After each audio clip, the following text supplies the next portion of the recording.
Primetime local news, serving the Lakeland and Midwest regions.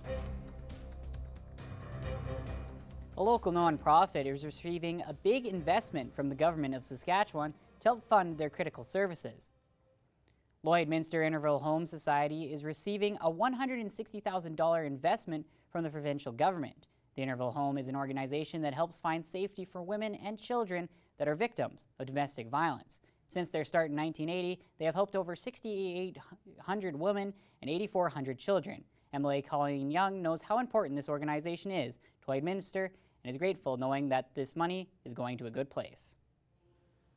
You know, budget dollars can only go so far, but I was honored to be able to, advocate on behalf of this community and get the additional funding that is needed in order to keep such a valuable and important service for women and children in our community available.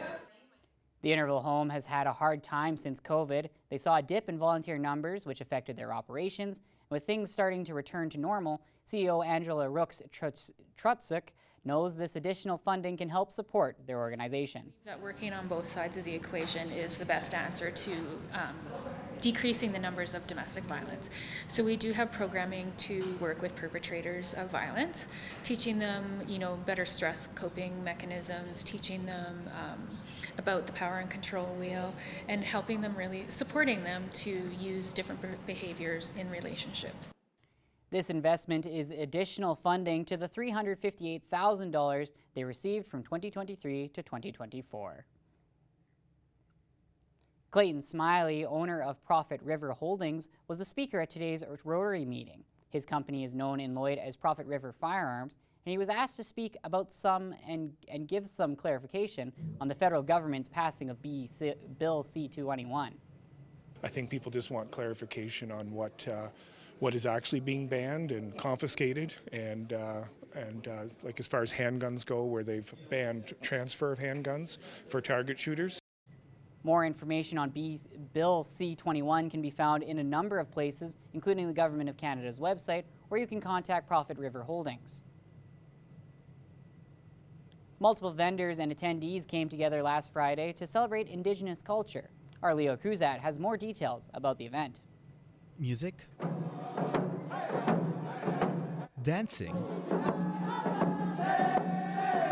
and crafts were featured at the community round dance that was held in Goldhurst Casino last Friday to celebrate Indigenous culture. Multiple organizations such as Lloydminster Public and Catholic School Division and even Lakeland College organized the event. According to Tanisha Young with the Lakeland College's Indigenous Services, she was surprised to the amount of people attended in the event. I think it was a really great turnout. We have overflow happening from inside the event center. We definitely need to look at a bigger location for next year, I think. I think it's going really well. From children to elders, and even some officers partake to the round dance. The event also had their annual Indigenous Makers Market that features multiple vendors and various locally handmade items. According to Young, there were 25 registered vendors in the market, with 10 of them waitlisted compared to last year's 14. Shindell Lins expressed her excitement about the community round dance. You could feel the vibe where it's very welcoming and just a lot of enjoyment and happiness. Lins was one of the first-time vendors in the market and been making ribbon skirts for more than a year now. I'm selling ribbon skirts that are handmade by me. It really depends on the person who's making them. For me, it could take a day and a half.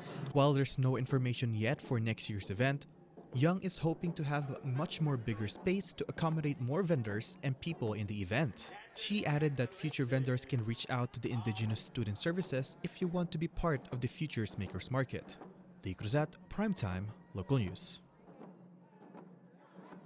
And now it's time for this week's edition of Retrospect. Here is Callum Hawker.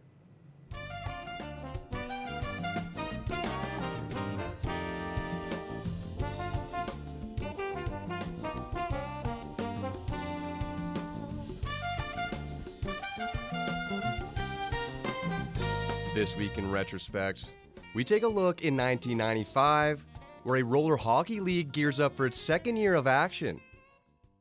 The CIHL's first season of operation was, to say the least, a learning experience. And as they get ready for year number 2, growing pains have claimed a number of teams, including the defending league champion Killam Tomahawks. They'll be replaced with Camrose. We've got Wetaskiwin coming into the league. Leduc's going to have a new franchise. We're going to have a team, it looks like, in Devon, Spruce Grove, Sherwood Park, possibly in Mornville. Contributing to the changes, many owners just not willing to look at the big picture. Expenses, the bottom line. And if the league is to survive, teams will once again be operating on a bare-bones budget, and that includes travel. We can keep the travel to about an hour and a half between destinations. It keeps the costs down. It allows us to play during the week without having to, impact with motels and heavy-duty traveling. The Lloyd Comets survived the first year. They'll be back this summer. Head coach Jack Lindquist feels they'll be competitive again, even if the city teams go ahead with plans to sign NHLers. Well, Spruce Grove had 4 guys out of the East Coast League, Central League. I think they had 1 guy out of the I. They finished dead last. Those guys are definitely talented, but it's a different game too. NHLers in the league may be bad news for some teams, but it may be just what the league needs, as they hope to follow in the steps of the Roller International League. It gives it a fan recognition. It gets us as roller hockey started. So if we could get a few guys that are tired of the East Coast style of hockey and they're back in this area or northern Alberta pursuing a career and they want to play competitive roller hockey, we've got the avenue for them. And this year there's a lot of guys expressing an interest. And in 1999, spring break hits the border city, but this time it looks a little different. It's usually the school kids who get to take advantage of spring break, but today's spring break is for adults only, specifically women. It's a day out for women, so to get recharged for spring. Educational, informative, entertaining, and enriching. The Women's Only Day consists of guest speakers and informative literature. It also provides ladies with a place to showcase their talents. We cover financial, health, crafts and hobbies, gardening, landscaping, those kinds of things. And some of the presentations were even interactive. They've asked me to come out and do some talk on active living and how to incorporate it a little more into their daily life. So I was just giving them a few ideas of simple exercises they could do at home, at work, at play, things like that. I try to give things that will make people want to do them, and that's the best tip I can give. I can give 1,000 ideas on you have to work this muscle, this muscle, this muscle, but I try to make it so it's practical for them, that they can think about, when I'm talking on the phone I can move around or I can do some calf raises. I don't have to be sitting, I don't have to be idle all the time. This is the 17th year of Alberta Women's Spring Break. Every year it's held in a different Midwest community, and the response has been overwhelming. People are really enthusiastic, and instead of trying very hard to get somebody to do it, we have, I'll do that, I'll do that, I'll do that, and it's really a wonderful feeling because people really are willing to take part and help. I think it is an eye-opener for people to see all the aspects in their life and how they can make their life better and their community better, so I think it's good. And that's all for this week in Retrospect. Retrospect is brought to you by Webb's Machinery. Find New Holland products at Webb's Machinery, your dealer in Vermilion, Vegreville, Lamont, Wainwright, St. Paul, and Consort. Our Abby St. John now joins us for a look at the weather. Abby, Good Friday and Easter is coming up quickly. How are we looking here in the border city for that very special time for many people here in the city? Yes, it's going to be a very nice weekend, but weather-wise, temperature-wise, it's not going to be too bad, not too cold. However, whether it's going to be sunny or cloudy, that's kind of up in the air. It's going to fluctuate throughout the week. We're going to have some days that are cloudy, some days that are sunny, some little bit in between.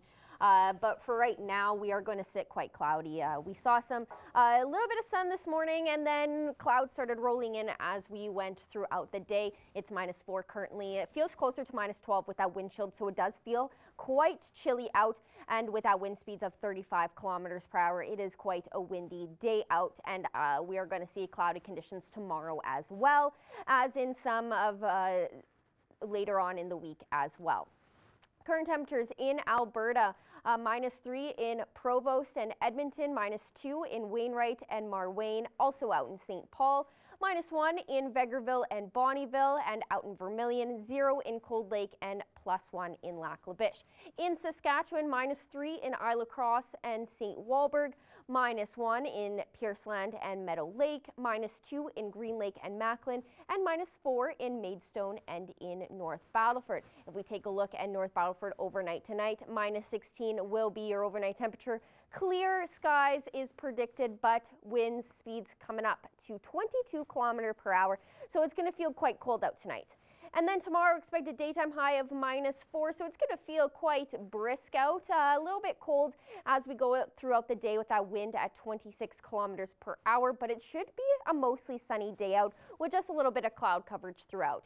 Overnight tonight in Cold Lake, we'll drop down to -11, partially cloudy skies, and then 15 km/h winds as well. So it is going to be a little bit chilly out, but not too bad. And then tomorrow, expect a cloudy day out tomorrow, quite chilly with a daytime high of just 0. So it may feel closer to below 0 with that wind chill. And then with that wind speed at 20 km/h, it's going to be quite chilly out. Overnight tonight here in Lloydminster, we should sit clear overnight tonight, but it will be quite cold. -14 will be our overnight temperature, but the wind will slow down just a bit to 17 km/h, so that will be good. And then tomorrow, to break down the day, 6 a.m. it will be mostly clear, -13 with winds at around 15 km/h. They are going to pick up throughout the day, getting as high as 26 km/h around the early evening. -7 around noontime, and expect a cloudy day throughout. 6 p.m. it will be around -4, and then by midnight it will be around -9, 22 km/h wind. So it is going to be quite a windy day out tomorrow. Over the next 3 days here, like I said, for tomorrow, it is going to be more breezy in the evening with a high of -3 and a low of -11. And then on Wednesday, we should get some sunshine with a mix of cloud with a high of 0 and a low of -10. And then on Thursday, a high of -1 and a low of -9, but there is about a 55% chance of some flurries in the evening or afternoon. But that will, once we get closer to Thursday, we'll have a clearer picture of what to expect.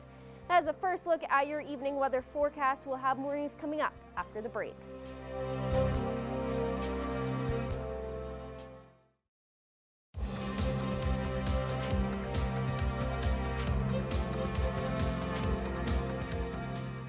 The Lloydminster Bobcats had their backs against the wall this past weekend, being down 3-1 to the Canmore Eagles in their first round matchup in the Inter Pipeline Cup.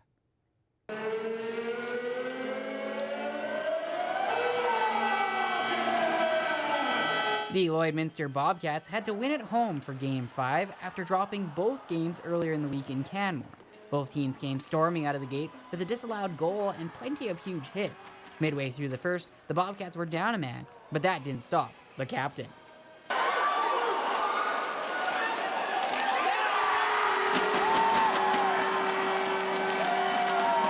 A huge shorthanded goal for Caden Cabana to open the scoring. The Eagles were not deterred, and Brody Mortensen tied it up on the power play just under a minute later. That would do it for the first, and in the second the Eagles soared ahead, with an early goal from Rhett DeConey and Emmanuel Hudson scoring late to give the Eagles a 3-1 lead heading into the final frame. The Bobcats would need to roar back in these final 20 minutes, or their season would be over, and they got started on the comeback right away.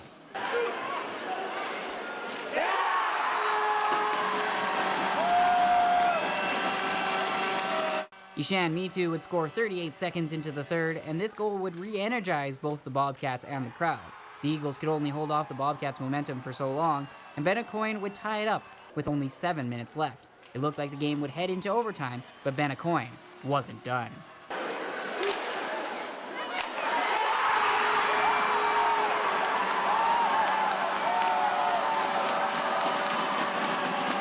With only 12 seconds left, Aucoin's second of the night would give the Bobcats the lead and the win, and would keep the Bobcats' playoff hopes alive. I think we knew we could do it. Like, we've been down a couple goals, 3 goals going into the third lots this year, so all the boys had confidence, and we were just trying to string shifts together, get the momentum going in our favor, and try to get one early and then build off that, and it worked out for us, and it was a good game. The Centennial Civic Center was filled with fans and were a key part to the Bobcats' comeback victory. Yeah, they're great. I mean, we hear them loud and clear. And they give us so much energy. We love the turnout. You know, all the kids that come down and all the families and fans that are cheering in the stands. Like, just gives us so much energy, and we know who we can play for, and we have a whole community behind us to battle. So. Unfortunately, the Bobcats couldn't keep the momentum going in Game 6 in Canmore as they fell 5-0 to the Eagles and were knocked out of the playoffs. And while it may not have ended the way the Bobcats wanted, the 2023-24 season was still an incredible success. Thomas Wildman, Primetime, Local News. And now it's time to take a look at all your cute pets with our pet pictures of the day.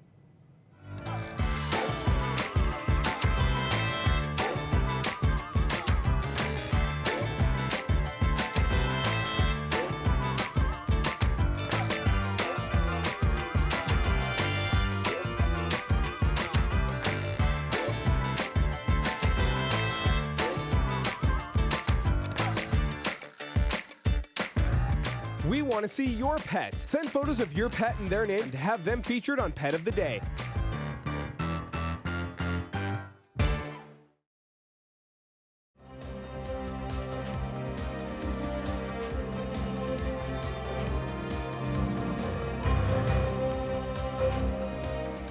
Joining with us right now is Sherry Pfister, the board member of Wainwright and District Community Health Foundation, who will tell us a bit more about the upcoming fundraising gala, which is themed of Great Gatsby. Sherry, thank you so much for joining with us. And please, what is this fundraising gala? Can you tell us a bit more about that? So our hospital fundraising gala, it was started just, I'm going to say almost 25 years ago by, it was another board. And it was originally called the Heartstrings and Roses. And we had it at the Elks Hall for many, many years. And we had about anywhere between 200 and 300 people there. And about 4 years ago, we moved it to the arena and expanded the gala. So we have now approximately 500 people that are able to attend. And it's a fun event. We have usually a theme to it. This year's theme is the Great Gatsby. And it's decorated to that vintage era.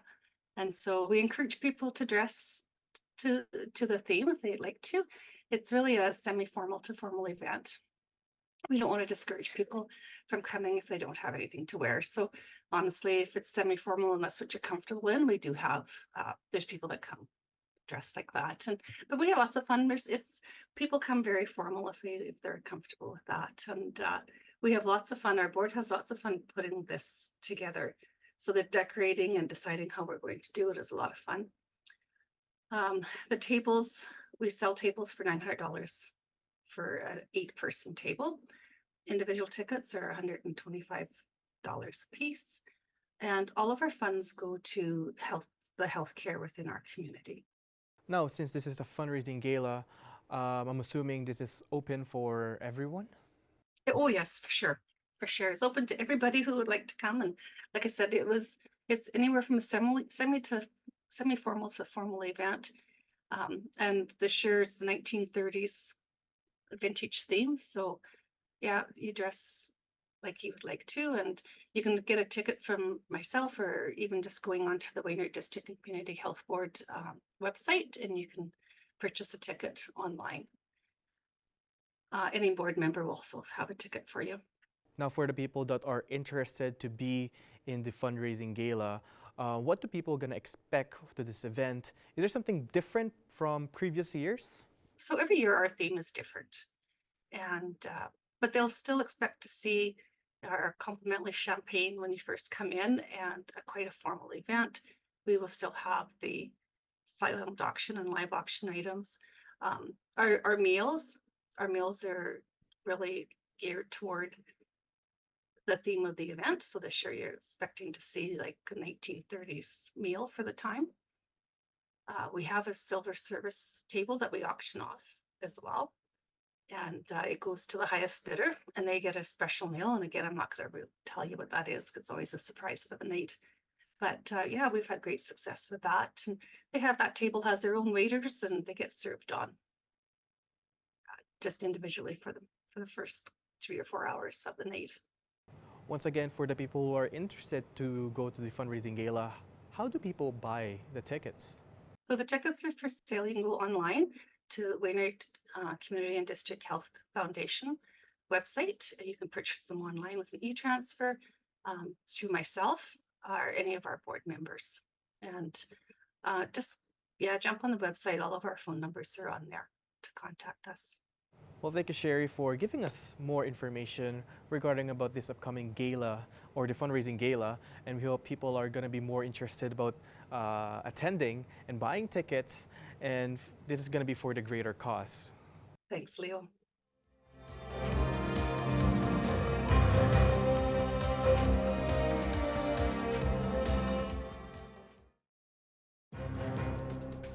Furniture set and design supplied by Furniture Gallery, downtown Lloydminster. We have a special guest today on Primetime Local News. Sean Austin is joining us today. Sean, thank you so much for joining me. My pleasure. It's always nice to be able to see people and chat about music. Well, let's talk about the fact that you're going to be coming to our area of the woods here next month, not too much longer. You're going to be here as part of the Country Mixtape Tour. So tell me a Yeah. little bit about that. This is a bit of a different show. It's a different style. It's something unique. It's something I've never heard of myself, let alone been a part of. So TJ Miller, Andrew Hyatt, and myself are going across Canada, bringing a mixtape, for lack of a better term, of songs to the country fan. You know, we're all pretty unique artists as individuals. So I think it's going to be a really cool way to show off a little bit of what we think we do best. Well, you're going to be in Edmonton on April the 12th for that tour, and you have a few more dates after that. Are you excited about this and kind of like you said, the unique format and getting Yeah. I mean, touring is fun anyways for most people, right? So Hell are yeah. you really kind of hyped about this? 1,000%. I think I really do have a love for the road. I love getting a chance to go across this great country, and this is one that's. I mean, anytime we get to do a tour, it's great. But this one is a little bit more unique because these guys are my buddies. I've known these guys forever, and on top of being artists, you know, we like to, you know, goof off a bit and you know, be who the guys we are. So it'll be fun to be stuck on a bus together and create some memories. One of the things that people enjoy about tours is getting to meet the people that they actually are see performing. Is there an opportunity for you to meet the fans at all and for them to, go to the merch table and buy some stuff and maybe say hi? Yeah, we are absolutely fan forward, and I can speak on behalf of the other guys for that too. We have a VIP event that we're doing beforehand with Johnsonville Grill and Greets. So we're going to be able to hang out and have some hot dogs and burgers and stuff. I don't know what we're doing yet, but there's going to be that before. We're hanging out at the merch table. We're hanging out, you know, around all night. And this show is going to be a little bit more.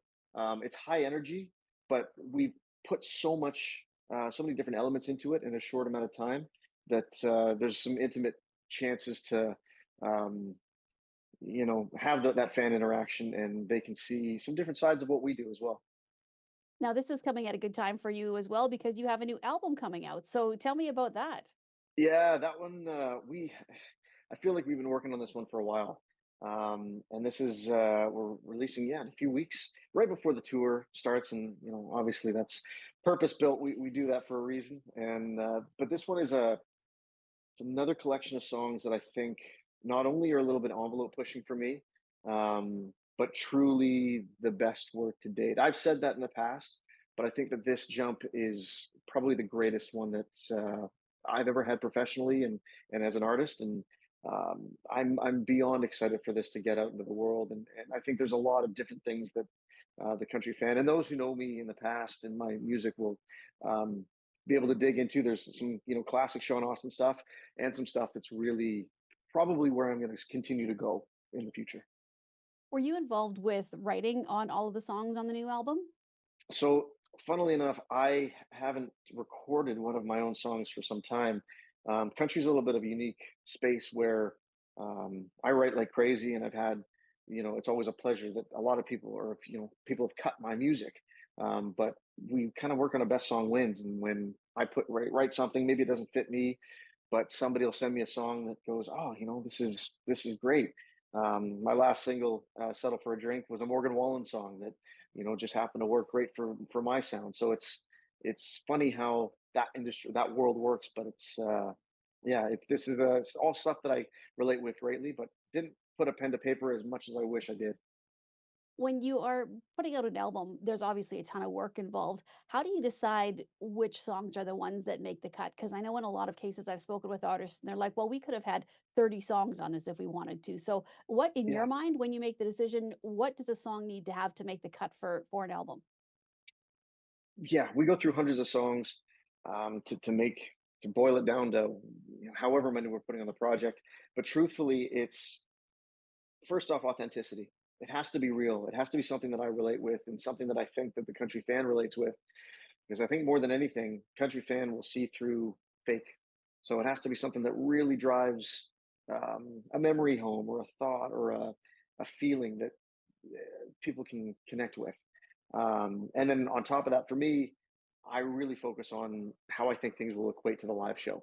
So everything, as much as we work so hard for it to sound great recorded, when we do these tours and when we do our festival dates and stuff, it really in my head has to um, sound great live. So those are the big two. There's other things, but those are the ones that I focus on the most. Well, Sean, it's been a pleasure speaking with you today. And I just wanted to say one more thing. First of all, congratulations. You're a new Thank you. dad. Yeah, So brand new. how is that fitting into all of this? It's been good. It's he's amazing already. It worked out in our favor a little bit. We were going to run this tour earlier in the year. It was going to be January, February, and there was a very good chance that I was going to be on the road when he showed up. So thankfully, everything got pushed back, and he showed up a little bit early too. So it's been nice to have some time at home before I got to get on the road. But definitely makes leaving home a little harder this time. Well, you obviously have lots on the go, Sean, but we're looking forward to seeing you here in Edmonton, part of the Country Mixtape Tour on April 12th. If people are looking for more information, where is the best place to find it all in one place? For this, countrymixtapetour.com. It's kind of the landing page for everything we got going on. If anybody follows TJ Andrews or myself, social media, you're going to see everything there too. But yeah, countrymixtapetour.com is the place. And can't wait to see you guys out there. All right, Sean. Well, thanks so much for speaking with me today. Thank you. Thank you for watching PTLN and making it a part of your day. My name is Thomas Wildman, and have a great rest of your evening.